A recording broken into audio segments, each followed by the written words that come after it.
Welcome to the Personality Couch podcast, where we discuss all things personality and clinical practice. I'm your host, Doc Bach, and I am here with my lovely co-host, Doc Fish. We are both licensed clinical psychologists in private practice, and today we are continuing our series on narcissism. In this episode, we're going to discuss subtypes. Now, this is tricky because there's so many different flavors of narcissism, and each researcher seems to want their own spin on a new personality flavor.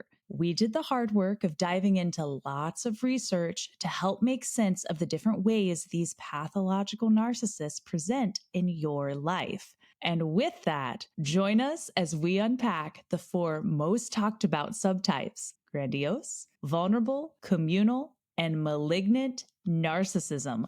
Let's jump in. Grandiose narcissism is the first subtype we're going to look at. It's received the most attention in literature, it's the most recognizable, and the DSM really favors this presentation to qualify for a diagnosis of narcissistic personality disorder. Yes, that's for sure. And it's because this grandiose type is very in your face and obvious. Its mantra is basically, "I'm the greatest of all time. Say it with me, folks." But in all seriousness, grandiose narcissism has taken on some fun names in history. Doc Fish, will you enlighten us? Sure. So before it was described as narcissism, we had the Don Juan character from 1945 that described a person with an extreme focus on achievement. And they often have a lot of success, but it's not fulfilling. There's no inner satisfaction.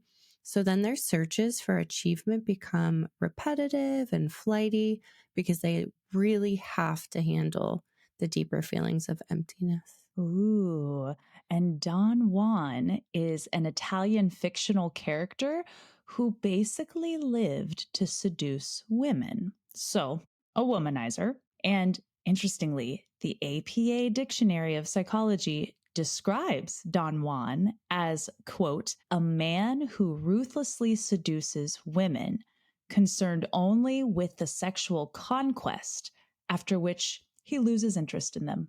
Interestingly, they contrast this to men with a Casanova complex. So think of Carrie Underwood's song, Cowboy Casanova. These Casanova types adore women, whereas a Don Juan type actually thinks of women as prey. Oof. And this also involves satyriasis, which it's a new word for us too. So excited. This basically means insatiable sexual desire. And clinical opinion side note, likely this is also going to lead to addiction. Relatedly, more recent research from Campbell and Foster in 2002 actually showed that, quote, "grandiose narcissists pay attention to other possible partners they could have and possibly use as a way to upgrade or find a better partner than they already have. Grandiose narcissists tend to pay more attention to their alternatives than non-narcissists, possibly because they are always looking for a more attractive, higher status, better partner." Oh, that is so gross. Mm-hmm. It's like maybe always waiting for the new iPhone to come out so you can, burn yours and upgrade for the purpose of being the cool kid. Oh, right. But it's relationships here that you're playing with, not an iPhone. Right. Ooh. That's unfortunate. Okay. Then in 1966, we have a Nobel Prize complex for a person who has a high need for achievement, recognition, wealth, and success. Now, often these are adults who are the special or chosen child because they're quite gifted, but then they can't handle failures or imperfections, which Freud. That does sound like him, doesn't it? Well, I can see how the need for high achievement and self-gain would lead to this name. It's like a compulsion to be the best, to the point that it interferes with relationships. So per Ronningstam 2005, They are dependent upon the evidence of their success, and they become hypersensitive to the lack of such evidence. A more stereotypical label of grandiose narcissism also includes the phallic narcissist. Mm. From Reich, 1933, and then later 1972, he described this character in terms of being self-confident, self-assured, arrogant, energetic, superior, and impressive, often in positions of leadership because they are not good at being subordinate. Ooh, okay. Wow. Firstly, I feel like I also read something somewhere that phallic narcissists take on traditionally masculine traits as well as physical features too. So it's like the whole like manly man complex, Mm. like literally from the inside out. Wow. Okay. Well, also a main trait includes a reaction of cold disdain, marked ill humor, or downright aggression if their vanity is offended. Then in, 1973, Burstyn also utilized the label of phallic narcissist, describing them as exhibitionistic, reckless, cold, and arrogant. Aptly put. I think super interestingly, Milan mentions his elitist subtype stems from the phallic narcissist character described by Reich. Milan also refers to the elitist subtypes as, quote, perhaps the purest variant of the narcissistic schema. They're the social climbers who are just focused on image. Wow. So this lines up with more recent research about how these character types act interpersonally. So Drotleff in 2020 noted that they lack empathy and are self absorbed. Mm-hmm. Romantically, they play hard to get and have very little need for emotional closeness or bonding. So, pleasure and power, then, are the primary focus. They actually choose partners based on criteria that would make them look good or as an extension of their ego. Mm-hmm. So, out of that, they have casual, intimate partners, hence the name phallic narcissist. Yep, it's all that self-love. All the self love. Now, there's a lot of researchers who use the actual term grandiose narcissist, but then there's also a ton of other labels that researchers created. So, for example, Milan's exploitative narcissist falls in this category, but other names for grandiose narcissists include classical, true, overt, arrogant, egotistical, empowered, entitled, exhibitionistic, oblivious, willful, and thick-skinned. I can also see how these names are adjectives describing the grandiose narcy. I agree. And all of these labels describe that grandiosity, sense of superiority, exaggeration of achievements, self-absorbed behaviors, pretentiousness, entitlement, decreased empathy, need for admiration, and intolerance of criticism. Holy smokes. Okay. Well, moving on with more contemporary views of narcissism from like 1980 to the present. So, one of the interesting things researchers have found with grandiose narcissism is that it actually remains stable over time, meaning it doesn't really change a whole lot. In other words, once a grandiose narc, always a grandiose narc. The inflated view of self is constant. Oh, dear. So, in relationships, it is characterized by high aggression, dominance, fantasies of superiority, and exploitation of others. Infidelity, unsurprisingly, is also highly common in these individuals with grandiose narcissism. It's actually correlated with most types of narcissism, but it makes sense when you think about it, right? If there's a decreased need for closeness, what's the point of a relationship? Then relationships just exist for the ego. So if relationships are just objects for ego enhancement, then these types are likely to play games romantically, like we've been talking about. And not only are they side-eyeing upgraded arm candy, they actually might thrive on you being jealous of them. It's gross. Like fight over me, it actually feeds their ego. Right. Because it's like, I'm special. You should be worshiping me, even though I'm probably sleeping with your best friend. Oh, no. Oh, yeah.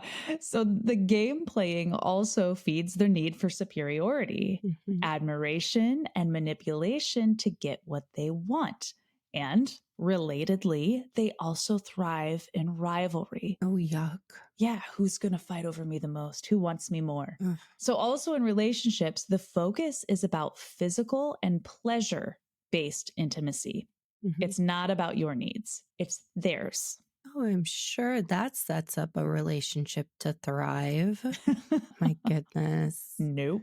Well, in 2011, Levy and colleagues found that the overt type, so the grandiose type, has little observable anxiety. And these individuals can be socially charming despite being oblivious of others' needs and are personally exploitative and envious. We have all seen these types, right? So the social charmer, the unfaithful womanizer, the power hungry, egotistical CEO. Like, we know the MO. We've seen Mhm. it. We get it. That's grandiose narcissism. Yeah. And I think we're bored. I think we maxed out our attention on the grandiose narcissist in the past 30 years. They do command attention, don't they? Yeah. And we're moving on to like less straightforward narcissistic presentations like the communal, malignant, and vulnerable types. Yeah, I have to agree with you there. I think the super interesting thing is that with this grandiose narcissistic type, we actually have two other often discussed subtypes, communal and malignant. So, more recent research has revealed that both of these subtypes are actually still within the grandiose domain. Ooh, fun. Well, let's talk a little bit more about those, and we'll start with communal. Yes, this type is especially interesting. So, if the communal type had a slogan, it would be I gain power through people. So, this type is super fascinating because it's like a wolf in sheep's clothing. As a relatively new way of understanding narcissism, it only recently came on the map in a research study by Gebauer and colleagues in 2012. Oh, wow. Okay. So the people have been around much longer, but the term itself hasn't. Exactly. Yeah, it's not like communal narciss just popped up in 2012. We just finally had a name that kind of stuck. Mhm. So, essentially, the study found that narcissistic individuals can appear altruistic. So, helping, caring, others focused, while still seeking grandiosity and power. So, if we remember from other research on grandiose narcissism, there's a low need for other people. People are objects for the ego only. But what if that is just it? Like, what if some types of narcy can cloak themselves by being extra helpful, trustworthy, and saintly while Mhm. still having the same grandiose, self absorbed motives as the classic narcissist? So the researchers in 2012 thought so, and they were right. Acting communal or interested in a community or social life is a means to an end. So, communal narcissists are still just as narcissistic, though. They are, but perhaps they are extra crafty at getting their ego cookies. Well, let's take a closer look at what this specific 2012 research study found. So they quote, a communal narcissist would be a person who grandiosely views himself as the most helpful person he knows, the most caring person in his social surroundings, and extraordinarily trustworthy. So another name might be like the saintly narcissist Mhm. or someone who perceives themselves as the next like Mother Teresa. Mm. So interestingly, just like their classically grandiose counterparts, they still respond aggressively when threatened or possibly even passive aggressively to the community they are wooing. So this might look like gossiping about the community, leaving someone out of the loop, stonewalling a person. It can also be more overtly aggressive, like sabotaging.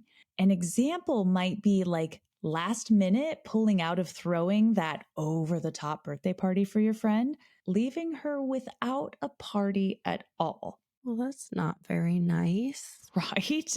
And along those lines, it's not uncommon for these individuals to be very well liked at first until their true colors show, and then not so much. Okay.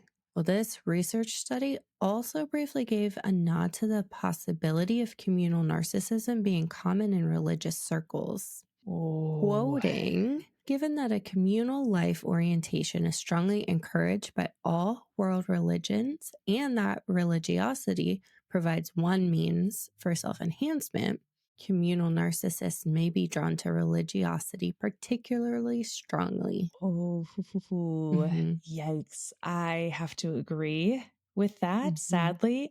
And I would argue that communal narcissism may be especially prevalent in churches and religious circles, Hmm. often with a grandiose, charismatic leader at the helm. So, in recent years, there have been many examples of megachurches that rose to prominence only to have a massive fallout from scandal and abuse at the top. Yeah, this Yeah. makes a lot of sense. It also makes me think of cults and their leaders. So Yeah. like follows like. Hmm. Exactly. Exactly. Yeah. So another 2015 study found that a communal narcissist's helpfulness was contingent on ego threat. Hmm. This is so fascinating. So, in other words, if power was threatened, helpfulness increased. If power was not threatened, helpfulness decreased. Hmm. So, interestingly, if the ego is validated by the community, they actually endorsed more confidence and grandiosity. Okay, so for example, it's like oh, you're so helpful, Bob. You're amazing. Thank you, Bob. And then Bob eats it up and feels powerful. Exactly. Yeah. And then oppositely, if power is threatened, they do not endorse those qualities of feeling powerful, confident, and overall grandiose. Hmm. So, in other words, they are dependent on the community to look helpful and feel a certain way about the self. So I help you. I eat an ego cookie. Yep. Hmm. Said another way, when they feel more powerful, they perceive themselves as grandiose and confident, which means that now they don't need to deploy the communal charade. The ego cookie has already been received. Like, I'm already fed. I don't need you now.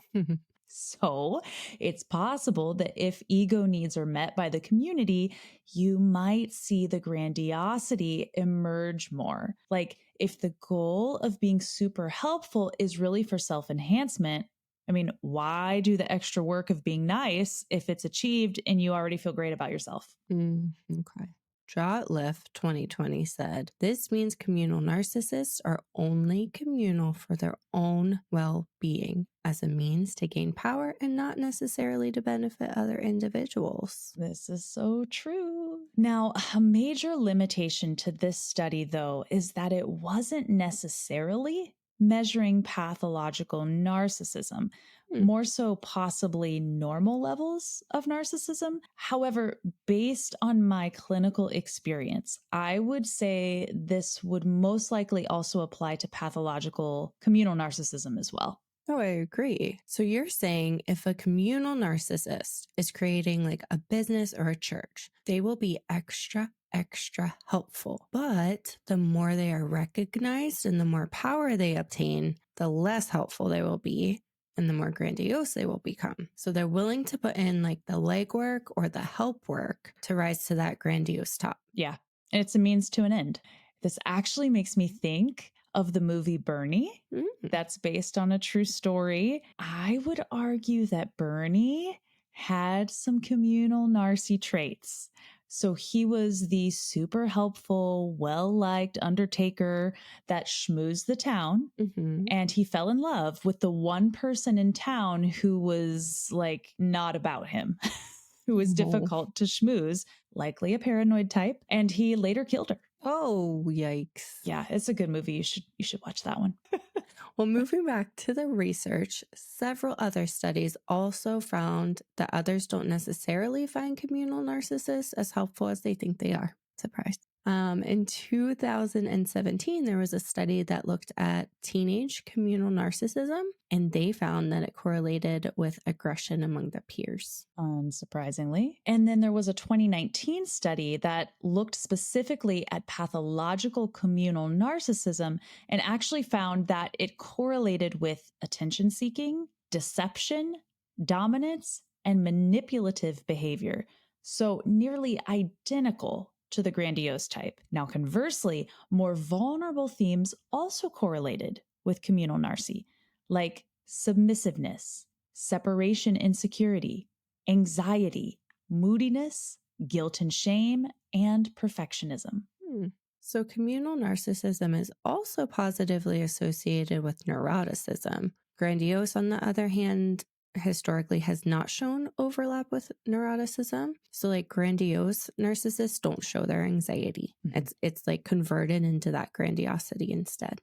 Yeah, exactly. But communal narcissists sometimes do. Like they're neurotic about pleasing the community to receive the cookies. Like they desperately need that audience. And out of that, sometimes that anxiety comes out. So maybe other ways to think about this might be that communal narcissists seemingly trend towards a more dependent personality, or maybe hover somewhere around the type 2 Enneagram personality, the helper. But I bet one thing that makes this really difficult is that this type of narcissism is much more likely to be acceptable in society. Yeah, because it's a wolf in sheep's clothing. And perhaps it's not always viewed as pathological. Like, I would say this has made it challenging to study. And as we've been talking about, in a lot of the articles that I looked at, they weren't necessarily measuring pathological communal narcissism. But like, at what point is communal narcissism unhealthy? I think that's a question that's been puzzling narcissism researchers since the beginning. Moving on to another domain within grandiose narcissism, and that is malignant narcissism. Doc Fish, I know that you like the darkness. Would you care to enlighten the rest of us about the depravity of mankind in this type? Yes. So my favorite. Okay. Most of the research on malignant narcissism that I found involved criminology and political studies, not as much on the personality research front. I saw a lot of words like perversion, evil, murder, mass murder, genocide, war, terrorism, politics, leaders and groups, and corporate leaders. Oof. Also, there wasn't much empirical research, but there were a lot of case studies. Oh, this is probably another hard one to study, most likely. Like, these are not the type of people that would show up to a college research study. Probably not. Anyway, in overview, malignant narcissism is the most severe and dangerous type of narcissism. If malignant narcissism had a slogan, it would be, I have the right to hurt others. People are pawns. I win. Oof. Yeah, dark. So antisocial types within this essentially don't care about the norms or rules. And then sadistic types are aggressive and desire to harm others. And paranoid types believe that the outside is threatening, so they attack first before others do. So that trifecta here in Malignant of rule breaking, pain causing, and the world is out to get me is so vile and dangerous. If you are in a relationship with this type of person in any way, run. Right. Like, this is a question of survival at this point. Absolutely. It does make me curious, though, like, how did we come to discover malignant narcissism? Let me tell you. In 1964, Eric Fromm had a book, The Heart of Man. He stated that malignant narcissism is the quintessence of evil. Oh, I know. So he distinguished between benign and malignant narcissism. And while he goes deep into reflecting on what human evil is, I'll stay surface level here. Basically, he notes that malignant narcissists distort and deny reality to escape threatening emotions. Ooh. I understand why this type is found in criminology and politics, especially in malignant types. The relational part of them, like the part that says, I need to connect with other humans, it disappears. Mm-hmm. It effectively is absorbed by their delusional void of craving power and control at all costs, Mm-hmm. including human life. So their moral compass goes out the window. Kernberg in 1984 took the concept of malignant narcissism and ran with it, publishing much more information throughout his life. The basics of his understanding regarding malignant narcissism is that there has to be a combination of 4 things: narcissism, antisocial behavior, sadism, and paranoia. Ooh. Let's break it down. Number 1, narcissistic core or narcissistic personality disorder, of course. Mm-hmm. Number 2, antisocial behavior, meaning going against social norms like rule breaking. This does not need to be at a level of antisocial personality disorder, and in fact, it can't be. It's only the behaviors. This is really interesting. So it can't be antisocial personality disorder because that's a completely different personality structure, motive altogether. Another topic for another time.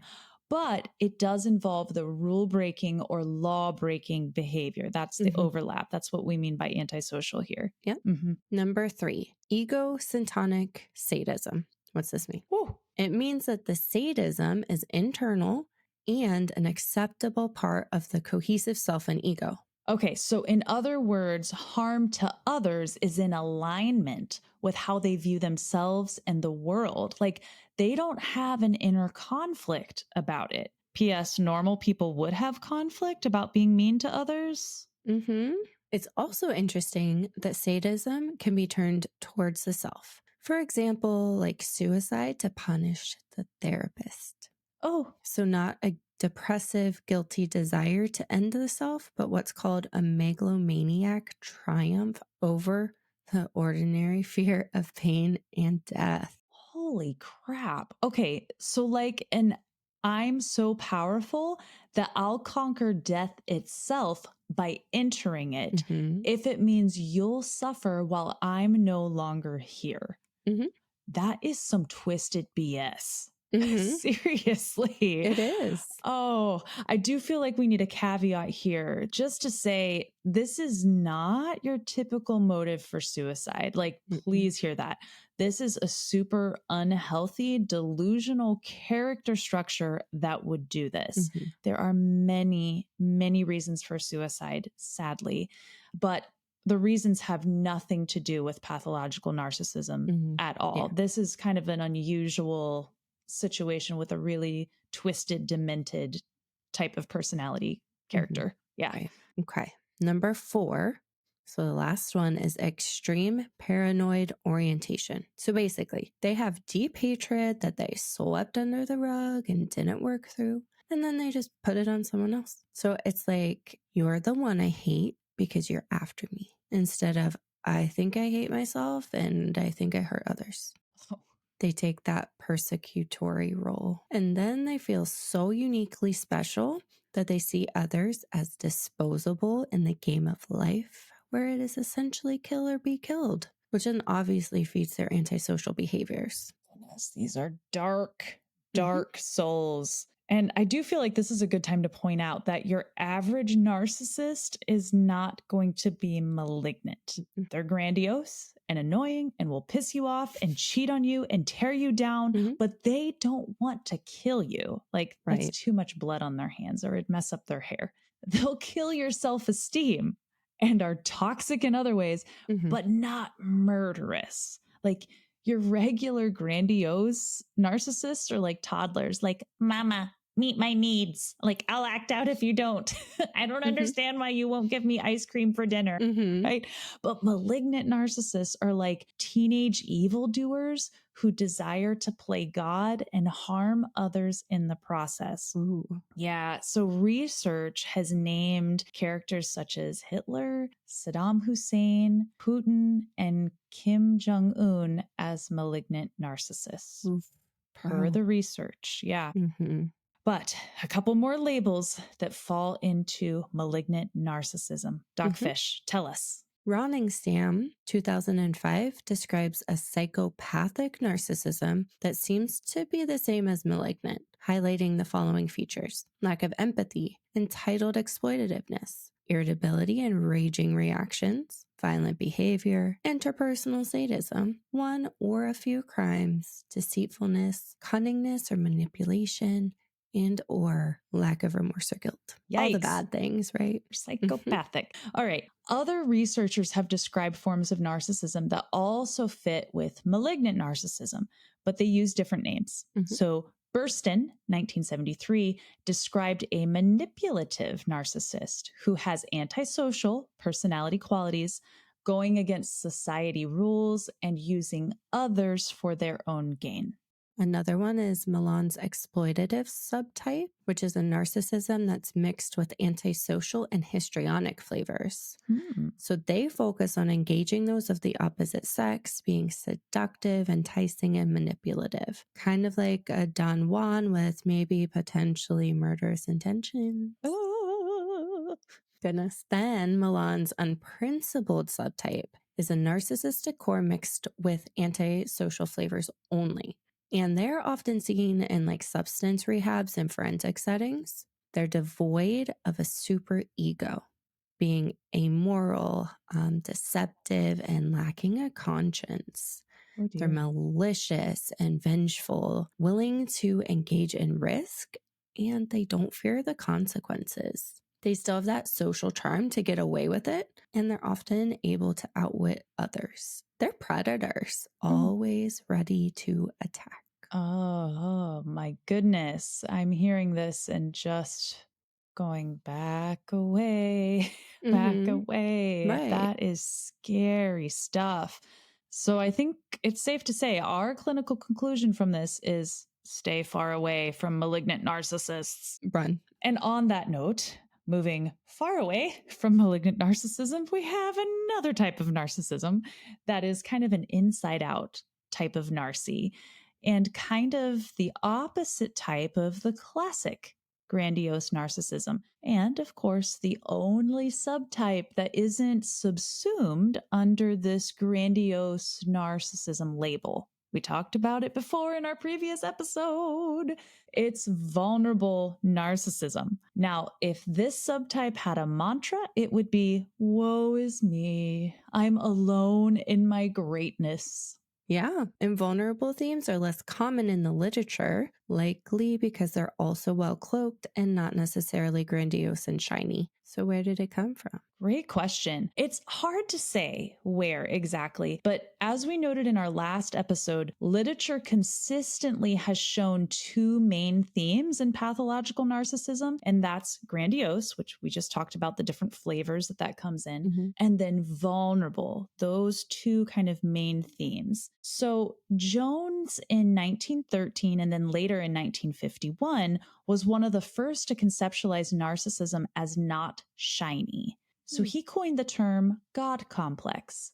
In this particular flavor of narcissism, he described features of modesty, mystery, and aloofness. So the individuals with the God complex were seen as asocial, meaning just not social, and behind the scenes. Okay, interestingly, self-appraisal is so high that they're on the fringes of society. Like they are the outsiders who are dissatisfied with life because they are just too superior and others aren't good enough to recognize their greatness. And then other researchers picked up on similar themes in the 1970s until the present day, coining many terms and labels such as covert narcy, shy narcy, closet narcy, thin-skinned, hypervigilant, hypersensitive, fragile, depressed or depleted, disempowered, and compensating. So the most common types that we hear about now are covert narcissists, or sometimes even shy narcissists, to describe these vulnerable types. So all of these names describe the very fragile, shame-filled, unassuming, pessimistic, introverted, narcissistic person. This type has low self-esteem and takes on the victim or loser role to escape their own grandiose fantasies. Well, Milan had a slightly different take on vulnerable narcissism, describing it more so as a counter move psychologically. Ooh. So he conceptualized vulnerable narcissists as compensatory narcissists. So they operate from a sense of insecurity and weakness, though they might posture and act confident, which is a counter move. Like I move in the opposite direction of how I feel. So they strive to compensate for deprivations in their early life and fill that emptiness with image-based prestige and self-enhancement. So what you're saying is Milan thinks vulnerable narci, or what he calls compensatory narci, that these individuals are born out of childhood neglect. And he states like life is a search for pseudo status. Is this like searching for meaning, but it like doesn't mean anything other than soothing the self? I think so. And then their narcissistic core is mixed with avoidant and negativistic flavors. Okay, so essentially mixed with other personality flavors where the person is afraid of rejection, hypersensitive to criticism, and highly critical and bitter towards the world. Milan likens this subtype to Gabbard's 1994 hypervigilant type in their sensitivity to others' reactions to them, criticism, and disapproval. So they are pretenders, but they don't act hesitant and shy. Rather, they cover all of this up with pseudo-arrogance and superficial grandiosity. And even still, though, it's pseudo-grandiosity. Like there's something that feels fake about it. It's like a puffed up grandiosity, or maybe like a baby lion that's trying to roar versus a roar from like a full grown grandiose narcissist. And then, okay, in the interest of time, I'm going to say my rant about how narcissism should not be one personality disorder. Too many flavors. Okay, well, let's move on, though, to current thoughts about vulnerable narcissism in the more recent literature. Essentially, vulnerable narci is characterized by a fragile, unstable self-esteem, the need for approval, and feelings of shame. Similar to Grandiose, they still are entitled. So Drotleff's 2020 research on intimate relationships found that, similar to Grandiose narcs, vulnerable narcs report paying more attention to relationship alternatives, other arm candy, right? We've talked about that quite a bit. They are less committed in relationships. They engage in destructive behavior, and there's a high need for control in relationships. So that covers grandiose and vulnerable. Gabbard, 1989, described these individuals as shy and quietly grandiose, with an extreme sensitivity to slight, which leads to an assiduous avoidance of the spotlight. Yeah, so they're incredibly hypersensitive, especially worrying about what others think of them. That's unlike the grandiose. They are socially inhibited or not extroverted like the grandiose, and distressed. You can sometimes see their distress, or their sometimes mental health challenges as well, but they are often modest in appearance to others at first. So they're still just as self-absorbed as grandiose, though it often stays like in their fantasies and their thoughts, which is why the word covert might be used to describe these types sometimes. The grandiosity is like right under the surface. Yeah. And sometimes it just stays in those thoughts or fantasies until it doesn't. And it comes out and you can see that it's vulnerable narci. Yeah. So interestingly, Ronningstam in 2005 found in the research that vulnerability also captured anxiety and pessimism, introversion, defensiveness, and anxiety and vulnerability to life trauma. Oh, wow. Okay. When there's already problems regulating your sense of self in the face of life's ups and downs, there's an increased sensitivity to trauma and perhaps anxiety about trauma too. Yeah. This would be heightened by bitterness towards the world and impaired social functioning, resulting in an inability to weather life's challenges with appropriate support. Yeah. And research also really highlights the role here of shame. So there's hypersensitivity and intense reactions to criticism or failure, including emptiness, humiliation, or hatred. So the way that we can remember this type is that they're the underbelly, the backside of grandiose. Mhm. Like they still have those grandiose thoughts and fantasies for more, but they often don't have the social prowess to meet their lofty goals or bring them to fruition. This leaves them bitter, insecure, and malcontent. Woe is me, I am alone in my greatness. The world has not recognized my greatness. So, another way to think of these types are kind of an inside out narcissist. I'm the victim because I can't achieve what I want. So, hence, it's a quieter version of narcissism, but they are just as narcissistic. Right. So they react to their desire for grandiose thoughts and fantasies and they push against it and they sit in that shame. Yeah. It's a woe is me. It's a counter move. Okay, but before we wrap up, let's briefly talk about these subtypes in terms of riskiness in your relationships. So, side note, none of these types are good.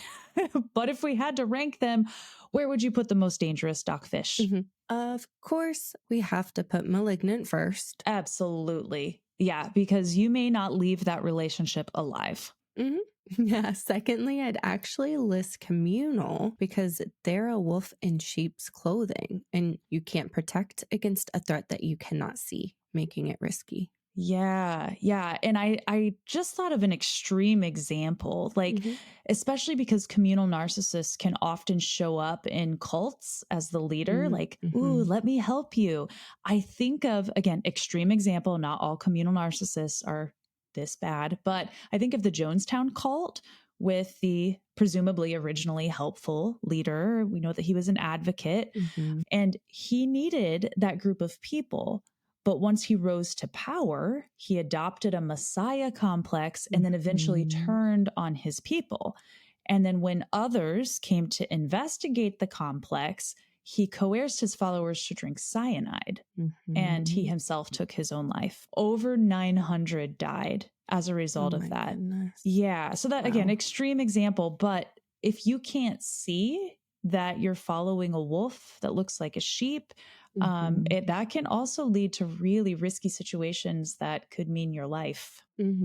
Okay, thirdly, and perhaps a little bit surprisingly, I'd actually put vulnerable next because it can be difficult to pinpoint the actual narcissism since it's not shiny and overt. Yeah, this one is also tricky because it hides, similar to communal, and maybe it's less likely to kill. But at the extreme, these types can still stalk you. Like they can still be dangerous, but they may not have the power or confidence to kill, but they can still be very creepy at extremes. Again, not all narcissists are this extreme, but talking about the dangers and trying to rank them. Now, I would rank Grandiose as last simply because we know the most about it and it's most easily identified. Now, it doesn't mean that they're not dangerous. But basically, right, like if you can tell it's a toxic substance, you may be able to use a hazmat suit. Yes, that's exactly right. So they're at least authentic in their inauthenticity, right? Like we see the shtick. It's hard to miss once you know what you're looking for. Exactly. So, what a way to end. But in this episode, we learned about grandiose, communal, malignant, and vulnerable narcissism as some of the most talked about subtypes of narcissism. And we will be going more in depth with some of these subtypes in upcoming episodes since we didn't have time to unpack it all here. And on that note, that's a wrap. Thank you for joining us today on this episode of The Personality Couch. Make sure to check out our blogs that coincide with these episodes at www.personalitycouch.com. And as always, don't forget to give us a thumbs up or rate and review us on your favorite podcast app. And on YouTube, hit that bell so you don't miss a single episode in our Narcissism series. Be well, be kind, and we'll see you next time on The Personality Couch. This podcast is for informational purposes only and does not constitute a professional relationship. If you're in need of professional help, please seek out appropriate resources in your area. Information about clinical trends or diagnoses are discussed in broad and universal terms and do not refer to any specific person or case.